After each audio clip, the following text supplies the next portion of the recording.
स्वागत है, जिसमें हम पढ़ रहे थे प्रथम वर्ष के छात्रों के लिए। जो अध्याय था वो एल्यूमिनेशन का था, जिसमें हम पढ़ रहे थे कि जो हमारे लैंप होते हैं वो कितने टाइप के होते हैं। उन लैंपों की कैटेगरी में जो आगे लैंप होते हैं उनके बारे में पढ़ेंगे। तो उनके आगे जो लैंप होते हैं वो नियॉन लैंप होता है। नियॉन लैंप क्या होता है इसमें देखते हैं। इसमें एक कांच का बल्ब होता है जिसके अंदर 2 इलेक्ट्रोड स्थापित किया जाता है। बल्ब में 10 mm दाब पर एक नियॉन गैस भरी जाती है, जिसके प्रत्येक इलेक्ट्रोड आपस में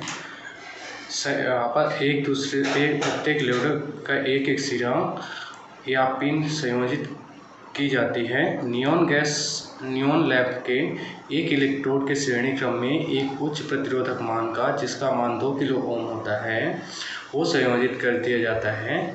यह प्रतिरोध 230 वोल्टेज को घटाकर 110 वोल्ट पर लाता है। यह लैंप कोल्ड कैथोड लैंप के नाम से भी जाना जाता है। जो लैंप होता है, जो हमारा नेक्स्ट लैंप है वो है नियॉन लैंप। जो हमारा ये लैंप होता है इसको हम क्या करते हैं, इसमें एक श्रेणी, ये जैसे एक लैंप हो गया कोल्ड कैथोड लैंप, ये इंडिकेटर नियॉन लैंप दोनों हैं। ये कोल्ड कैथोड टाइप का है, ये इंडिकेटिंग टाइप का है। इसके श्रेणी क्रम में हमने एक रेजिस्टेंस लगाया है, प्रतिरोधक लगाया है, जो वोल्टेज के मान को घटाकर 230 से 110 वोल्टेज तक लाता है। अब फिर जो संरचना होती है वो कुछ इस तरह की होती है। ये नियॉन लैंप कहलाता है।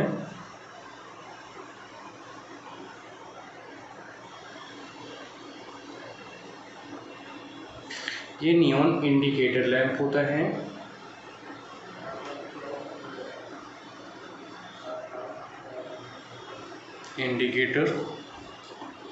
जो इंडिकेटर जो होते हैं, जो उपस्थिति दर्शाते हैं कि वो फेज की उपस्थिति है कि नहीं, तो उसमें जो लैंप लगा होता है कुछ इस टाइप का होता है। फिर इंडिकेटिंग प्रकार के नियॉन लैंप का वोल्टेज जो होता है 0.5 वॉट रखी जाती है। यह आकार में छोटे होते हैं और इसके लीड के श्रेणी क्रम में एक उच्च प्रतिरोध मान वाला प्रतिरोधक, जिसका मान 100 किलो ओम से भी अधिक हो, वो जोड़ दिया जाता है, जिससे कि वो वोल्टेज को घटाकर 220 वोल्टेज को 110 वोल्टेज में कन्वर्ट कर सके। फिर इसकी जो कार्यप्रणाली होती है उसको देखते हैं। लैंप के इलेक्ट्रोड के बीच 110 वोल्ट एसी विभवांतर उपस्थित होने पर नियॉन गैस आयनीकृत होने लगती है। मतलब इस लैंप पे भरी गई गैस जो होती है इन दोनों इलेक्ट्रोड के आपस में, जैसे हम सप्लाई डालते हैं तो इसमें भरी गैस जो नियॉन गैस भरते हैं तो क्या होती है, आपस में आयनाइजेशन होने लगता है, मतलब आयनीकरण होने लगता है, जिससे कि ये जब जलता है तो हल्का लाल गुलाबी कलर का प्रकाश उत्सर्जित करता है और बहुत मंद प्रकाश उत्सर्जन करता है। ये लाल गुलाबी प्रकाश का उत्सर्जित करने लगती है और बहुत मंद प्रकाश उत्सर्जित करता है। फिर अनुप्रयोग हम कहाँ करते हैं इस लैंप का। ये लैंप इंडिकेटर का उपयोग विद्युत स्रोत की उपस्थिति दर्शाने के लिए किया जाता है। इनके अनेक जो अतिरिक्त काम होते हैं वो शयन कक्ष में नाइट लैंप के रूप में भी किया जाता है, और जो सजावटी कार्य होते हैं उनमें भी इनका उपयोग किया जाता है। फिर जो इन लैंपों के लाभ होते हैं वो क्या लाभ होते हैं। इन लैंपों को रेगुलेटर के रूप में वैद्युतिक परिपथ में भी उपयोग किया जाता है। इसकी ल्यूमन प्रति वाट क्षमता प्रदर्शन जो क्षमता होती है वो अच्छी होती है, मतलब ये प्रति वाट अच्छा प्रदर्शन करते हैं। नाइट लैंप होते हैं, जितने इम्यूनिटी होती है उसकी वो उतना अवेलेबल कराते हैं। फिर जो हानियाँ होती हैं इस लैंप में कुछ हानियाँ होती हैं कि क्या लॉसेस इसमें होंगे, तो उसमें लॉसेस ये होता है कि इसे हम कम वोल्टेज डीसी सप्लाई पर प्रचालित नहीं करा सकते हैं। जो डीसी सप्लाई होगी उसमें हम जो कम डीसी सप्लाई हो, कम मान की डीसी सप्लाई होगी, उसमें हम इसको प्रचालित नहीं करा सकते हैं। फिर जो नियॉन लैंप के अंतर्गत आता है उसी के अंदर एक नियॉन साइन लैंप होता है। नियॉन साइन लैंप में भी इसी प्रकार की जो संरचना होती है मतलब छोटे छोटे लैंप लगे होते हैं।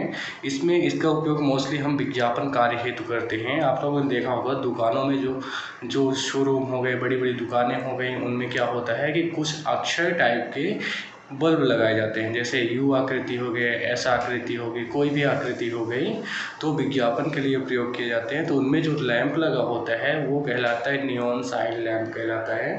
अब हम देखते हैं कि इस पे जो नियॉन साइन लैंप लगा होता है वो कैसे कार्यप्रणाली इसकी होती है। ये 1 मीटर से 5 मीटर लंबी होती है। 10 से 20 mm व्यास की एक कांच की नली बनाई जाती है। नली को अक्षर अथवा आकृति में मोड़कर विज्ञापन कार्य हेतु विशेष रूप से तैयार किया जाता है। मतलब जो हमारे घरों में नियॉन साइन लैंप लगा होगा वो केवल विज्ञापन कार्यों में ही प्रयोग किया जाता है। फिर नली के दोनों सिरों पर एक एक बेलनाकार इलेक्ट्रोड स्थापित किए जाते हैं। इलेक्ट्रोड ठंडी अवस्था में ही कार्य करता है, इसलिए इस ट्यूब को कोल्ड कैथोड ट्यूब भी कहा जाता है। ट्यूब के पहले निर्वात उत्पन्न किया जाता है और इसमें 3 से 20 मिलीमीटर की वायुमंडलीय दाब पर नियॉन गैस क्या कर दी जाती है, भर दी जाती है और ट्यूब के दोनों सिरों को सील कर दिया जाता है। जो हमारी अक्षर के लिए, विज्ञापनों के लिए हम प्रयोग करेंगे उसमें हम क्या करते हैं, नियॉन गैस भर देते हैं। इस लैंप को कोल्ड कैथोड लैंप के नाम से भी जाना जाता है। फिर जो हमारी नियॉन आदि भर दी जाती है और सील कर दिया जाता है। साइन ट्यूब के लिए अर्थ अथवा मुख्य संयोजक के बीच का अधिकतम वोल्टेज है वो 5000 वोल्ट के अनुयायी होता है। इसमें एक सेंटर टेप जो होता है, सेंटर टेप की सेकेंडरी वाइंडिंग के दोनों मुख्य सिरों के बीच जो अधिकतम वोल्टेज होता है 10,000 वोल्ट अनुयायी की मतलब माना गया है। और नियॉन साइन ट्यूब के परिपथ में एक ऑटो ट्रांसफार्मर प्रयोग किया जाता है जो अधिकतम 1500 वोल्ट तक सीमित होना चाहिए। मतलब इतना वोल्टेज वो क्या कर लेना चाहिए, सीमित कर लेना चाहिए। और जो ट्रांसफार्मर की वाइंडिंग होगी, प्राइमरी वाइंडिंग से हम क्या करते हैं, सप्लाई को एडिट करते हैं और सेकेंडरी वाइंडिंग पे जो नियॉन साइन लैंप होगा वो एडिट करते हैं। जो हमारा नियॉन साइन लैंप होते हैं उसके जो सर्किट डायग्राम है कुछ इस प्रकार है। ये हमारा अक्षर टाइप के ये नियॉन साइन लैंप बनाए गए हैं जिसमें हमने लिखा है SHI KSHA और ITI। ये हमारा हमने जो नियॉन साइन लैंप होते हैं उनको अक्षरों के रूप में आकृति दी है, तो वो आकृतियाँ इस प्रकार है। अब इसमें हम क्या करते हैं, इसमें हम क्या किया है, हमने किया है कि हमारे जो ये ट्रांसफार्मर की सेकेंडरी वाइंडिंग है उसको सीधे नियॉन साइन लैंप से दोनों साइड से एडिट कर दिया है। ये हमारा ट्रांसफार्मर लगा है, ये उच्च रिएक्टेंस वाला ट्रांसफार्मर होता है जो प्राइमरी वोल्टेज को कम देने पर सेकेंडरी वोल्टेज ज़्यादा मिलता है। प्राइमरी वाइंडिंग के श्रेणी क्रम में हम एक कैपेसिटर लगाते हैं। जो कैपेसिटर क्या काम करता है, वो कैपेसिटर ये इंडक्टेंस के कारण जो विद्युत धारा शक्ति में जो कमी आती है उसकी आपूर्ति के लिए हम क्या करते हैं, यहाँ पावर फैक्टर या तो कह सकते हैं पावर फैक्टर को मेंटेन करने के लिए हम यहाँ पास कैपेसिटर का प्रयोग करते हैं। जिससे क्या होता है, इसका पावर फैक्टर जो अच्छा इम्प्रूव हो जाता है। इम्प्रूव जब हो जाएगा तो एफिशिएंसी अच्छा है, मतलब कम इलेक्ट्रिसिटी भी खपत करेगा और ज़्यादा हमें आउटपुट देने लगता है। फिर हम देखते हैं कि अब इसकी वर्किंग प्रोसेस कैसी होती है। ये इसका पूरा सर्किट डायग्राम होता है। यहाँ से हम मेन स्विच होती है, यहाँ नीचे यहाँ सप्लाई डालते हैं और यहाँ से मेन स्विच होती है, यहाँ फ्यूज लगे होते हैं। इन दोनों सप्लाई को ऑन करने पर ये हमारी जो निकल अथवा लोहे की इलेक्ट्रोड लगी होती है वो ऑपरेट होना स्टार्ट हो जाती हैं। फिर इस लैंप की वर्किंग प्रोसेस देखते हैं, वर्किंग प्रोसेस कैसे काम करती हैं। तो इस ट्यूब का प्रचालन के लिए 900 से 1000 वोल्ट प्रति मीटर लंबाई के अनुसार 1000 से 5000 वोल्ट तक उच्च वोल्टेज की आवश्यकता होती है। जो हमने ट्रांसफार्मर लगाया था सर्किट डायग्राम में वो यही काम करता है। इस कार्य के लिए हम एक उच्च रिएक्टेंस वाला स्टेप अप ट्रांसफार्मर का प्रयोग किया जाता है। जो स्टेप अप का मतलब होता है वोल्टेज को बढ़ा देना, और स्टेप डाउन का मतलब होता है वोल्टेज को घटा देना। जहाँ स्टेप डाउन ट्रांसफार्मर लगाए जाएंगे वहाँ वोल्टेज का घटना होगा, और जहाँ स्टेप अप ट्रांसफार्मर लगे होंगे वहाँ क्या होगा, वोल्टेज बढ़ जाना, वोल्टेज का इम्प्रूव होना।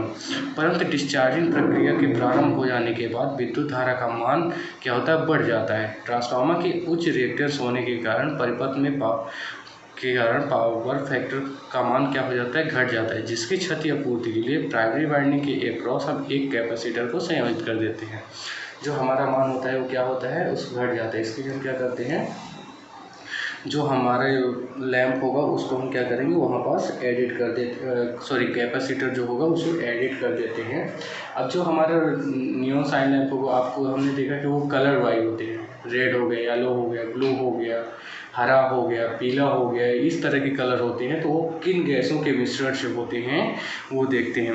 तो फिर हम देखते हैं कि किन गैसों से ये होता है। जो हमारी गैसें होती हैं, गैस और रंग, किस गैस से कौन सा रंग निकलेगा। सबसे पहले होती है नियॉन। जब नियॉन गैस भरी होगी तो वो रंग देगी लाल। फिर अगर उसमें नियॉन प्लस आर्गन मिश्रण भरा होगा,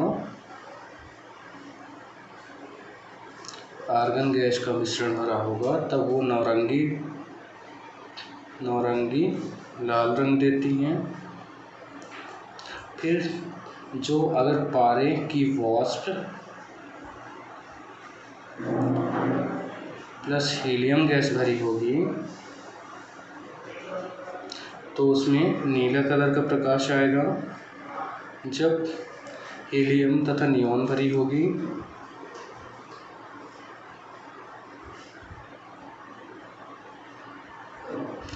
तब उसका रंग हो जाएगा सुनहरा।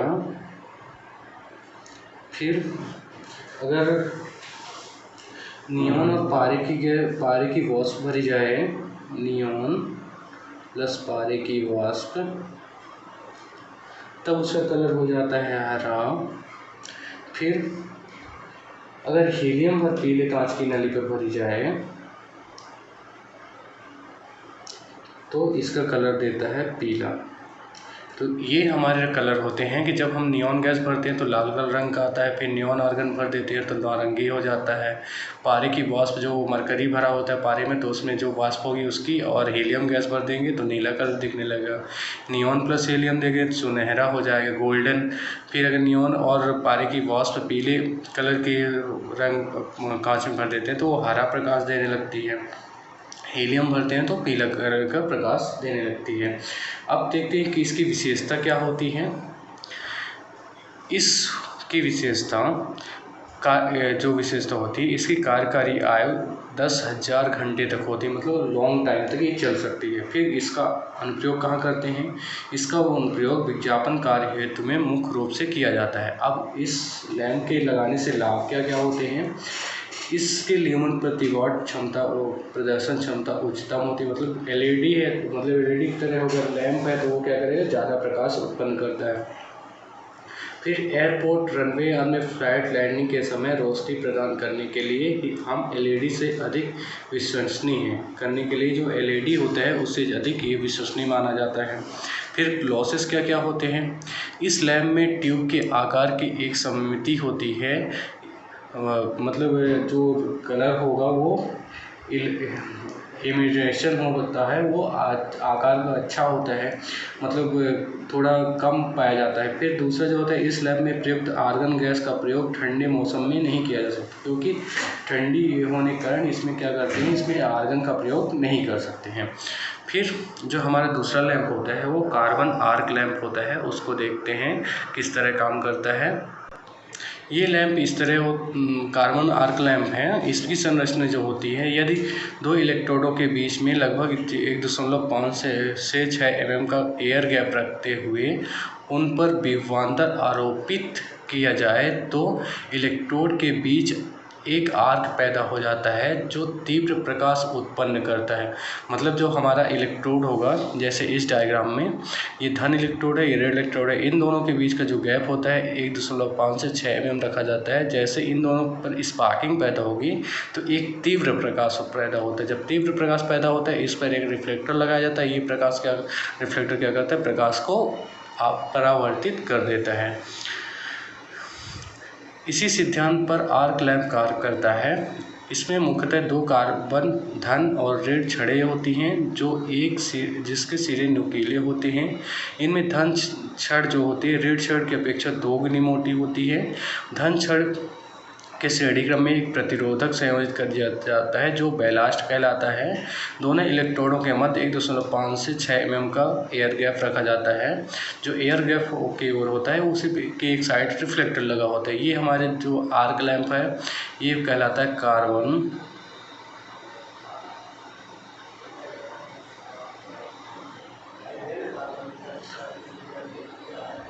Arc lamp. ये होता है, इसमें क्या होता है कि इन दो जो धन सिरा होगा वो ऋण सिरे की अपेक्षा काफ़ी मोटा होगा और धन सिरे के इसमें एक बैलास्ट जोड़ते हैं, बैलास्ट को सप्लाई देते हैं। इन दोनों के बीच में क्या होगा, जब इलेक्ट्रॉन यहाँ से यहाँ ट्रांसफ़र होंगे, हम ये जानते हैं कि अगर हमारी सप्लाई ऐसे जा रही है तो हमारे इलेक्ट्रॉन ऐसे फ्लो होते हैं, क्योंकि इलेक्ट्रॉन ऋण चार्ज होता है तो ऋण चार्ज होते हुए इधर से जाएगा और इधर से होकर पॉजिटिव पे आएगा। तो यहाँ से इलेक्ट्रॉन इस पर ट्रांसफ़र होने के समय इन क्या होता है, उसमें जो यहाँ से अंदर जब क्या करते हैं, जंप करते हैं तो इसमें वायु के कारण इसमें क्या होता है, स्पार्किंग पैदा होती है, जलने लगते हैं। तो उसमें से तीव्र प्रकाश निकलता है। जब तीव्र प्रकाश निकलेगा घर्षण के कारण तो ये रिफ्लेक्टर क्या करेगा, इस रिफ्लेक्टर के कारण ये बाहर की ओर प्रकाश को आपतित करते हैं। फिर जब इलेक्ट्रोड पर 40 से 60 वोल्ट का डीसी विभवांतर आरोपित किया जाता है तो इलेक्ट्रोड के मध्य एक आर्क पैदा हो जाता है और इस आर्क के तीव्र प्रकाश उत्सर्जित होने लगता है। प्रकाश का 85% भाग धन इलेक्ट्रोड पर और 10% भाग ऋण इलेक्ट्रोड पर से तथा इनका तापमान 3500 से 4000 डिग्री तक होता है। ऋण इलेक्ट्रोड का तापमान 2000 डिग्री सेल्सियस होता है। मतलब जो इस इलेक्ट्रोड का तापमान होता है 4000 तक, 4000 से 3500 से 4000 होता है और जो ऋण सिरा होगा उससे 2000 तक इसमें मान होता है। तो ये इसकी वर्किंग प्रोसेस होती है। इसकी विशेषताएं क्या क्या होती हैं। विशेषता, यह लैंप 20 ल्यूमन पर वाट का प्रकाश उत्पन्न करता है। जो अनुप्रयोग होता है, कहाँ कहाँ अनुप्रयोग किया जा सकता है। आर्क लैंप का उपयोग सिनेमा घरों में प्रोजेक्टर के रूप में प्रोजेक्टर तथा सर्च लाइट के रूप में प्रयोग किए जाते हैं। जो लाभ होते हैं, इस लैंप की चमक उत्तम होती है, यह कारण इसे स्ट्रीट लाइट में प्रयोग किया जाता है। और फिर दूसरा है कि स्ट्रीट लाइट के लिए एक आर्क लैंप की तुलना में लैंप सस्ता भी होता है। जो आर्क लैंप होता है उसकी तुलना में जो लैंप होते हैं वो सस्ते होते हैं, इसलिए भी उसका प्रयोग किया जाता है। फिर जो हानियाँ होती हैं, इसमें कार्बन की छड़ें जो होती है एक निश्चित समय अंतराल के बाद परिवर्तन करना पड़ता है, क्योंकि इस बात के कारण क्या होता है वो कि जो छड़ें होती हैं वो क्या होती गल जाती हैं, टूट जाती हैं, तो उनको क्या करना पड़ता है, एक समय के अनुसार समय पर उसको चेंज करना पड़ता है। फिर दूसरा है, ये लैंप हानिकारक यूवी रेसेस, अल्ट्रावायलेट रेसेस को उत्पन्न करता है। तो अल्ट्रावायलेट रेसेस हमें बहुत ही खतरनाक रूप से प्रभावित कर सकते हैं, तो उनका ये उत्पादन करता है। फिर जो अदर लैंप होते हैं, अब हमने पढ़ा कि कार्बन नियॉन साइन लैंप और नियॉन लैंप पढ़ा। अब देखते हैं अदर जो लैंप आते हैं, मतलब जो डोमेस्टिक में नॉर्मल उपयोग करते हैं, जिनका नाम जैसे हाइलोजन हो गया, LED हो गई, CFL हो गई, ये कैसे काम करते हैं। ये अदर जो इम्पॉर्टेंट लैंप होते हैं, मतलब अदर आते हैं, ये लैंपों में कोई भी वो नहीं होता है। तो इसमें क्या होता है, ये जनरल लाइटिंग सिस्टम के अकॉर्डिंग आते हैं, इस आते हैं। तो इनका हम कैसे उपयोग करते हैं ये देखते हैं। तो सबसे पहले है हाइलोजन लैंप। आप लोगों ने हाइलोजन रॉड सभी लोगों ने देखी ही होगी। तो उसमें क्या होता है, कैसे काम करता है, इसे हाइलोजन क्यों कहते हैं, इसलिए देखते हैं। आवर्त सारणी में उपस्थित हाइलोजन समूह के अंतर्गत आयोडीन, ब्रोमीन, क्लोरीन इत्यादि गैस आती हैं। हाइलोजन लैंप में समान लैंपों का अंतर ये होता है कि इसमें निष्क्रिय गैस के साथ साथ हाइड्रोजन समूह की कोई भी उपयुक्त गैस अल्प मात्रा में भरी जाती है, इसलिए इसे हाइड्रोजन लैंप कहा जाता है।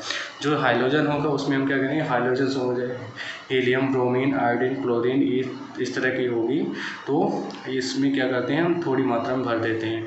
आवर्त सारणी में जो होता है, तो आवर्त सारणी पीरियोडिक टेबल बनी होती है, उसमें हाइड्रोजन समूह हो गया, वर्ग डी ब्लॉक हो गया, ब्लॉक हो गया, और बहुत सारी आवर्त होती है, सारणियाँ होती हैं, उनके मान होते हैं।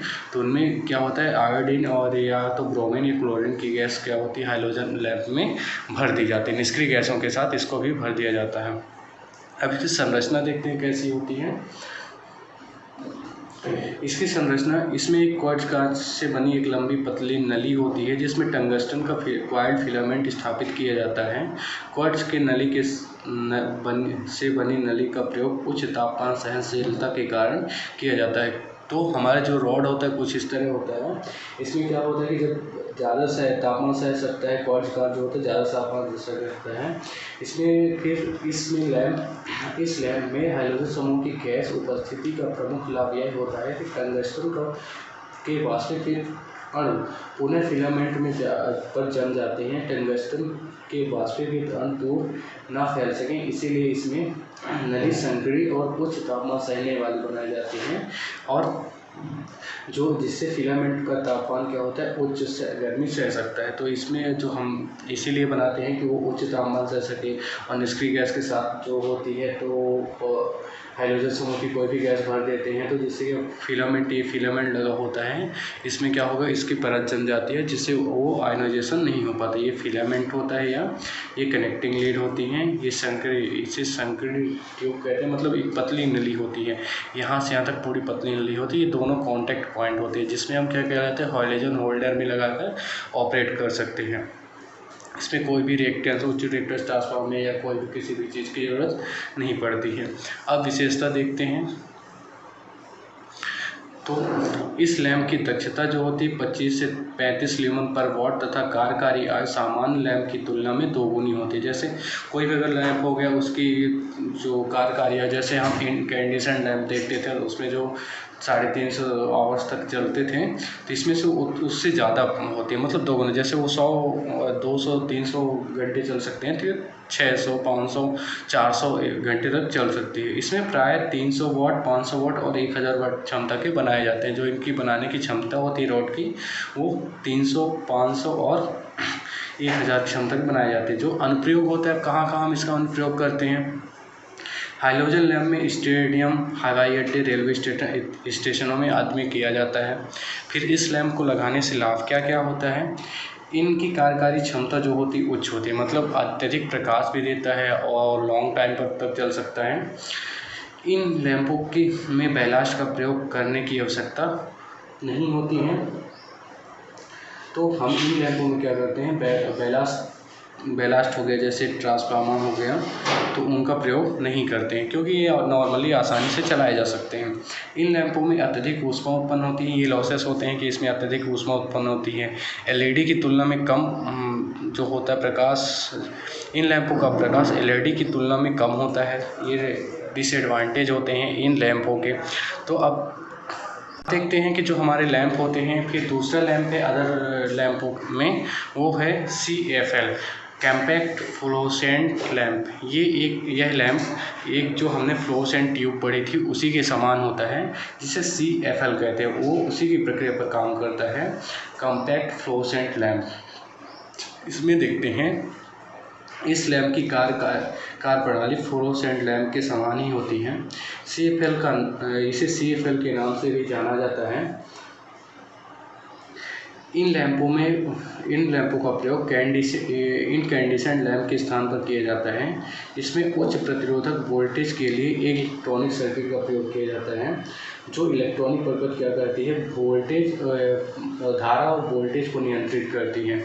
अब फिर इसके जो वर्किंग प्रोसेस होती है सेम फ्लोस एंड ट्यूब की जैसे होती है। इसमें लगा एक उच्च रिएक्टेंस ट्रांसफार्मर क्या कार्य करता है, ये वोल्टेज को कुछ समय के लिए बढ़ाता है। इलेक्ट्रॉनिक सर्किट क्या करता है, उसमें कैपेसिटर, ट्रांसफार्मर्स और डायोड, ये सब बहुत सी चीज़ें लगी होती हैं। तो उसमें क्या करता है, डायोड जो रेक्टिफाई करता है, ट्रांसफार्मर क्या करता है, कुछ समय के लिए उच्च रिएक्टेंस पर विभवांतर पैदा करता है, जैसे 1000 वोल्ट। इसमें भरी गैस क्या होती है, आयनाइजेशन हो जाते हैं। आयन आपस में टकराएंगे, जब टकराएंगे तो वाष्प प्रकाश उत्पन्न करने लगते हैं। तो हमारे जो इन वर्किंग प्रोसेस होती है इसकी, तो जो फ्लोस एंड ट्यूब होती है उसी के समान होती हैं। इसका प्रयोग हम कैसे करते हैं, बाज़ार में ये 5, 9, 11, 14, 22, 28, 32, 42 और 80 वाट की क्षमता तक बनाए जाते हैं। ये बाज़ारों में आसानी से उपलब्ध होते हैं। जो वर्तमान घरेलू समय में औद्योगिक में हम प्रयोग कर रहे हैं, तो ये आसानी से हमें मिल जाते हैं। फिर इनका लाभ क्या होता है, इनकैंडेसेंट लैंप की तुलना में कॉम्पैक्ट फ्लोरोसेंट लैंप 8 से 10 गुना अत्यधिक प्रकाश उत्पन्न करते हैं। जो हमारे इनकैंडेसेंट उनका प्रकाश ल्यूमन मतलब बहुत कम हो जाता है, 9 वाट पर ल्यूमन पर वाट या 10 ल्यूमन पर वाट होता था। लेकिन इनका क्या होता है, उनकी तुलना में 8 से 10 गुना अत्यधिक प्रकाश उत्पन्न कर सकते हैं। जो कॉम्पैक्ट फ्लोरोसेंट लैंप होते हैं इनकैंडेसेंट के लैंप की तुलना में 50 से 80% तक कम ऊर्जा व्यय करते हैं। वो क्या करते थे, प्रकाश तो कम देते थे लेकिन इलेक्ट्रिसिटी ज़्यादा खाते हैं। जैसे 100 वाट का है तो वो 1 घंटे में 100 वाट खर्च कर देगा, जबकि ये वाले 80 वाट के लैंप बहुत अत्यधिक प्रकाश उत्पन्न करेंगे। वो जितना अगर 100 वाट का प्रकाश उत्पन्न करता है, ये 30 वाट का ही उतना ही प्रकाश उत्पन्न करता है। फिर लॉसेस क्या होते थे, ये लैंप का तापमान प्रति संवेदनशील होते थे, मतलब तापमान अत्यधिक होने पर ये बहुत कम तापमान हो रहा है, अत्यधिक तापमान बढ़ने पर इसके जो कंपोनेंट लगे होते हैं वो क्या होते हैं, पिघलना स्टार्ट हो जाते थे। इन लैंपों की कीमत इनकैंडेसेंट लैंप से अधिक होती थी। जो कीमत है वो क्या करते हैं, इनकैंडेसेंट लैंप से अधिक होती हैं। तो ये होते हैं कॉम्पैक्ट फ्लोरोसेंट लैंप। फिर जो अदर इम्पॉर्टेंट लैंप के अकॉर्डिंग आते हैं वो लैंप होते हैं फिर LED, लाइट एमिटिंग डायोड बोला जाता है। इसका पूरा नाम होता है लाइट एमिटिंग डायोड। ये डायोड रेक्टिफायर की प्रक्रिया पर आधारित होते हैं। ये लैंप क्या होते हैं, अत्यधिक प्रकाश उत्पन्न करते हैं, कम वोल्टेज में ही अत्यधिक प्रकाश उत्पन्न करते हैं। तो देखते हैं वर्तमान समय में halogen lamp, sodium vapour lamp इत्यादि के स्थान पर हम LED का प्रयोग करते हैं। जो स्ट्रीट लाइट होती है उनमें भी हम LED प्रयोग करते हैं, हम अपने घरों में भी LED का प्रयोग करते हैं। तो हम क्या करते हैं कि जो हमारे हाइलोजन हो गए और सोडियम वेपर पहले ये चलते थे, तो अब क्या हम करते हैं डायरेक्टली LED का प्रयोग कर रहे हैं। तो LED को प्रयोग किया जाने लगा है। इसमें लाइट जो होती है 15 वाट से 350 वाट तक के परास के बनाए जाते हैं, मतलब इतनी क्षमता के ये बनाए जा सकते हैं। फिर इनका प्रचलन वोल्टेज 250 वोल्टेज AC पर है, जिसकी लाइट के अंदर एक रेक्टिफायर परिपथ के द्वारा हम क्या करते हैं, आवश्यक वोल्टेज को AC टू DC में परिवर्तित कर देते हैं। रेक्टिफायर क्या काम करता है, वो वोल्टेज को AC को DC में परिवर्तित कर देता है। इन लैंपों की जो दीवार और छत या खंभों में और इत्यादि में प्रयोग किया जाता है। विशेषता कैसी होती है इन लैंपों की, इन लैंपों की विशेषता ये होती है, इन लैंपों की कार्यकारी आयु जो होती है 50,000 घंटे होती है, मतलब लॉन्ग टाइम, बहुत लॉन्ग टाइम तक ये चलाए जा सकते हैं। तो लगभग ये 50,000 घंटे तक चलते रहेंगे। इनका पावर फैक्टर का मान जो होता है अच्छा खासा होता है, 0.95 पावर फैक्टर होता है, जो कि बहुत ही अच्छा होता है। अगर पावर फैक्टर का मान कम होता है, मतलब 0.2 होता है, तो वो बहुत इलेक्ट्रिसिटी खर्च करता है। अगर वही 0 पावर फैक्टर का मान 0.9 पाया जाता है तो वो बहुत अच्छा है। ये ख़राब होता है, ये अच्छा होता है। मतलब अगर इसमें क्या होगा, ज़्यादा इलेक्ट्रिसिटी विद्युत धारा खपत होगी, इसमें कम विद्युत धारा खपत होगी। फिर इनके अनुप्रयोग हम कहाँ कहाँ कर सकते हैं इन लैंपों का? इन लाइट का उपयोग कार्यशाला, उद्योगशाला, उद्यान, स्टेडियम, सुरंग, पेट्रोल पंप इत्यादि स्थानों पर किया जा सकता है। मतलब हम स्ट्रीट लाइट के रूप में जहाँ ज़्यादा प्रकाश की ज़रूरत पड़ती है तो हम इन लैंपों का प्रयोग कर सकते हैं, जो लाइट एमिटिंग डायोड होते हैं। फिर देखते हैं इन लैंपों की ऊर्जा खपत बहुत कम होती है। लाभ ये होते हैं, इनमें निम्न ताप पर भी प्रचालित किया जा सकता है। कोई भी ज़्यादा टेम्परेचर नहीं चाहिए कि हमें हीट करना पड़ेगा, उसमें गैस आयनाइजेशन करना पड़ेगा, ऐसा कुछ नहीं होता है। इसे हम नॉर्मली हम क्या कर सकते हैं, चला सकते हैं। इसके लिए बस क्या होता है कि हमें एक रेक्टिफायर परिपथ लगाना होता है, जो वो रेक्टिफायर क्या काम करता है, वो रेक्टिफायर परिपथ क्या करता है, AC को DC में कन्वर्ट कर देता है। फिर अब देखते हैं कि इस लैंप की हानियाँ क्या क्या होती हैं, क्या हानि होती है, इन लैंपों को लगाने से हमें क्या क्या नुकसान होते हैं। इन लैंप लाइटों के रंगों की संख्या सीमित होती है। मतलब जो हम लाइट लगा रहे हैं उन रंगों की संख्या क्या होती है, एक ही कलर की दिखती है। अब ये नहीं कि अलग अलग कलर दिखेंगे। इसमें लाइट में सिंगल यूनिट की ब्राइटनेस कैप होती है। मतलब एक ब्राइटनेस कैप होती है जो क्या काम करती है, उस रिफ्लेक्टर को क्या करती है, जो डायरेक्टली प्रकाश होता है उसको क्या करती है, कम कर देती है। और कम जो सिंगल की यूनिट होती है, इलेक्ट्रिसिटी होती है, वो भी कम खपत करती है। फिर जो चौथा अपना सिस्टम का लाइट लैंप है वो है सोलर लैंप। सोलर लैंप आपने सभी लोगों ने देखा, जो सोलर का मतलब होता है सूर्य से चलने वाली चीज़ें, वो सोलर कहलाती हैं। तो सोलर लैंप उसी के अकॉर्डिंग काम करेंगे। तो सोलर लैंप कैसे काम करते हैं वो देखते हैं। DC चार्जर नियंत्रक के कंट्रोल के अंतर्गत असंपर्क कंट्रोलर जो होते हैं स्वचालित रूप से अंधेरे में लाइट ऑन कर देते हैं, और जैसे ही स्वतः दिन होता है तो वो स्वतः ही ऑफ हो जाते हैं। तो उसमें एक क्या होता है कि एक स्विच लगी होती है जो दिन के समय क्या करती है, उस लैंप को ऑफ करा देती है, बैटरी को चार्जिंग मोड में डाल देती है। उसमें एक छोटा बैटरी लगा होता है और सर्किट लगा होता है, जिससे एक LED लैंप, एक सोलर प्लेट लगी होती है। इसमें क्या होता है, इस लैंप का जैसे ही दिन में आएगी तो वो लाइट को तुरंत क्या कर देगी, ऑफ करा देगी, और जैसे ही रात हो, शाम होने अंधेरा होगा तो वो लाइट को ऑन करा देती है। इसमें ऐसी सर्किट की व्यवस्था की जाती है। ये इसकी जो दक्षता होती है वो काफ़ी अच्छी होती है। मतलब लॉन्ग टाइम तक ये भी चल सकते हैं, इनमें ज़्यादा मेंटेनेंस की कोई भी आवश्यकता नहीं पड़ती है। अब देखते हैं कि इस जो लाइट होती है, कभी कभी स्वचालित रूप में भी टाइमर सेट कर देने का उद्देश्य टाइमर नियंत्रक इस संयोजन किया जाता है। मतलब हम इसमें एक टाइमर लगा सकते हैं, या तो कुछ ऐसा लगा सकते हैं जो कि वो स्वतः ही सर्किट बना के कि वो स्वतः ही ऑफ हो जाए, ऑन हो जाए, ऐसा सर्किट प्रयोग कर सकते हैं।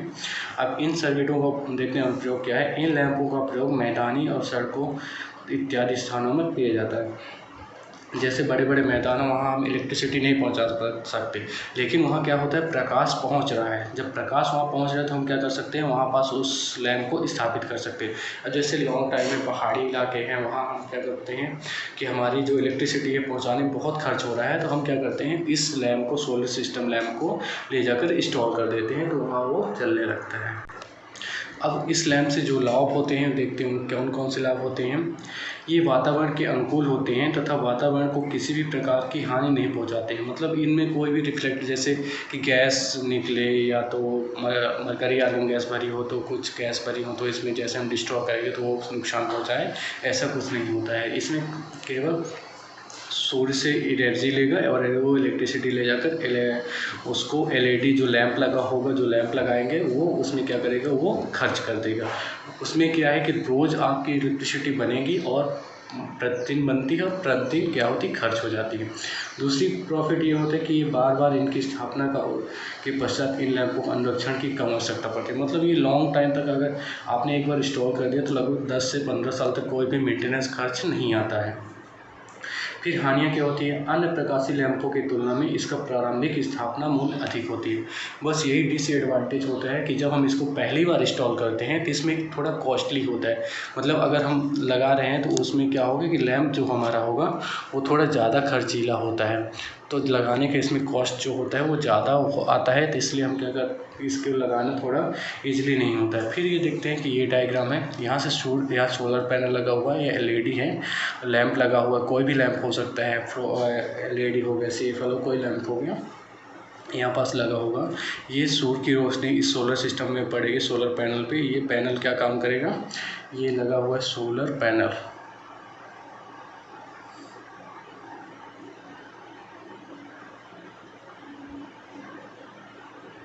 सोलर पैनल, ये लैंप लगा हुआ है,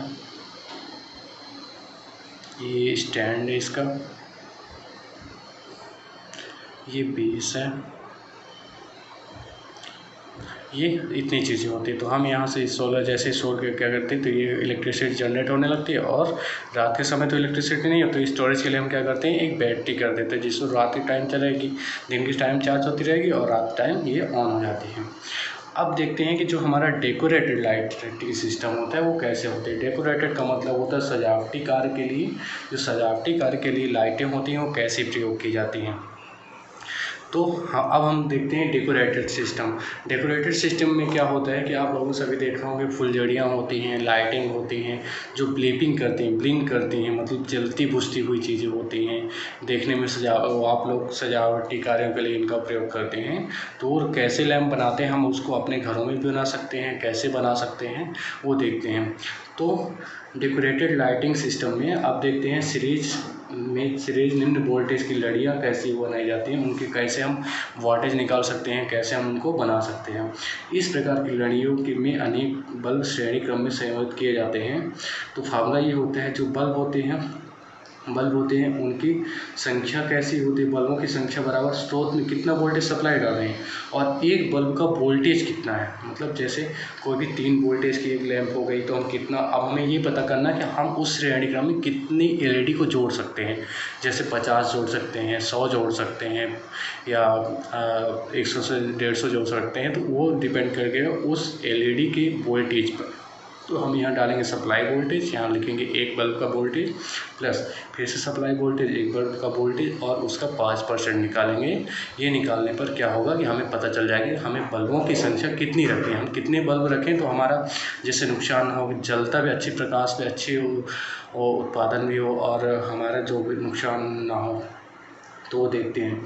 फिर श्रेणी क्रम में संयोजित लड़ियों के सभी बल्बों की धारा वहन क्षमता जो होती है एक समान होती है। मतलब अगर हम श्रेणी क्रम में लगाए हैं उस चीज़ को तो वो एक समान बल्ब लैंपों को जलाती हैं। जैसे कि अगर हम एक 6 वोल्ट का बल्ब लेते हैं तो अब हम कितना एलईडी को जोड़ सकते हैं, कितनी लैंप हम लगा सकते हैं देखते हैं।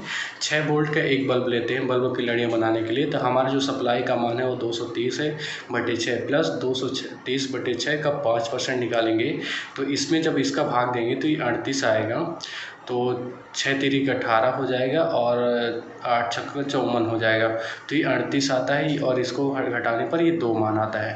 तो इन दोनों को 38 2 40 बल्ब हम अगर श्रेणी क्रम में लगाएंगे, 6 वोल्ट के हैं, 230 वोल्टेज सप्लाई दे रहे हैं तो आसानी से चलेंगे। फिर अगर उन्हीं का वोल्टेज 3.8 वोल्ट प्रति बल्बों का हो जाए तब क्या होगा, तब हम उस कंडीशन में हम 63 बल्बों की लड़ियाँ बना सकते हैं। तो ये हो गया सीरीज कॉम्बिनेशन में कैसे हम बल्बों की लड़ियाँ निम्न वोल्टेज के लिए कैसे कर सकते हैं। ठीक, अगर हम प्रति वोल्ट हम क्या करेंगे, सप्लाई बटे प्रति बल्ब का वोल्टेज प्लस सप्लाई बटे प्रति बल्ब का वोल्टेज का 5% निकाल लेने पर हमारा जो वोल्टेज का मान बल्ब का मान है वो निकल आता है। फिर जो देखते हैं कि अब जो हमारी मान होता है series journal sources voltage bulb, ये कैसे काम करते हैं। जो सीरीज में हम सामान्यतः से सप्लाई वोल्टेज की एक लड़ी बनाते हैं तो कैसे काम करते हैं। इस प्रकार की लड़ी में समान वोल्टेज वाले अनेक बल्ब समानांतर क्रम में संयोजित कर दिए जाते हैं। इनके लिए हम कैसे संयोजित करेंगे, बल्बों की संख्या निकालेंगे। तो तार में बहने वाली धारा कितनी है, अगर एक बल्ब का वाट कितना है और अधिकतम स्रोत कितना है, हम सप्लाई कितना डाल रहे हैं, एक बल्ब का वोल्टेज कितना है और कितनी तार क्षमता हमें ले जानी है।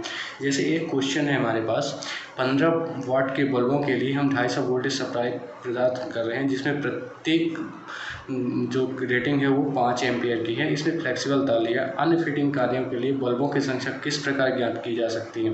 तो हम यही फार्मूला लगाएंगे, इक्वल लगाएंगे। तारों की धारा रेटिंग कितनी है, 5 एम्पियर। अब क्या कहता है, एक बल्ब का वाट कितना है, एक बल्ब का वाट है 15 वाट, फिर गुणे अधिकतम स्रोत कितना है, अधिकतम स्रोत हमारे पास कितना है 250 वोल्ट। ये हो गया।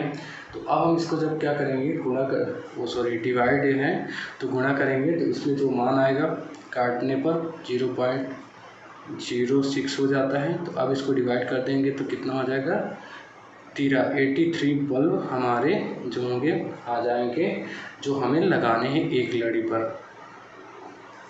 तो हम इनको सॉल्व कर सकते हैं। तो इनको हम क्या करेंगे, एम्पियर है तो इसमें एम्पियर रहने देंगे, वोल्टेज है तो वोल्टेज रहें, और इनको दोनों का मान का गुणा कर दें, डिवाइड कर देंगे। डिवाइड करने पर हमारा मान कितना आता है, ये आता है, और इसको इसमें डिवाइड कर देंगे तो हमारे इतने बल्ब पता चल जाएंगे, हमें इतने बल्ब लगाने हैं। तो हमने यहाँ पास रखा कि तार में कितने एम्पियर की धारा बह रही थी, 5 एम्पियर की बह रही थी, हमने देखा था।